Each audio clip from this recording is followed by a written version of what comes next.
Double ইঞ্জিনের সরকার, সব double engine করছে, পরিষেবা সেই ডাবল ইঞ্জিন চলছে।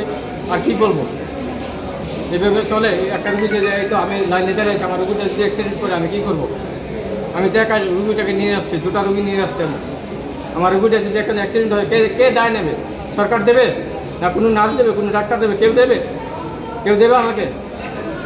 এভাবে তো প্রচুর জীবন বিপন্ন হয়ে যাচ্ছে শুধু পরিষেবার জন্য।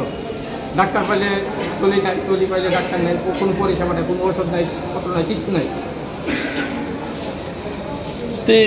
কত ঘন্টা ধরে লাইনে আছেন আপনি? এই তো 4 ঘন্টা।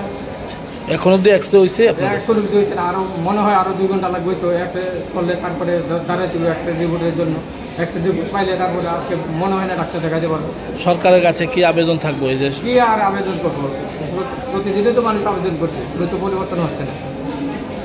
সরকারকে দেখে না কি তা তো বুঝি না। স্বাস্থ্য দপ্তর কী করছে, স্বাস্থ্য দপ্তর এটাই বুঝতে পারছি না। সাধারণ গরিব মানুষ তো না এভাবে মরবো, কোনো উপায় নেই। সাধারণ গরিবের কোনো উপায় নেই। কি আর বলবো? কোনখান থেকে আইছেন? আমি আসছি বিশালগড় থেকে, সকাল 7টার সময় আসছি। এখন কটা বাজে? প্রায় 3টা বাজে। এখন অব্দি কাপ চাও খাওয়ানো হয়নি, না রুগী না আমাদের। পুরাটা এখন কাঁপছে, কী করবো?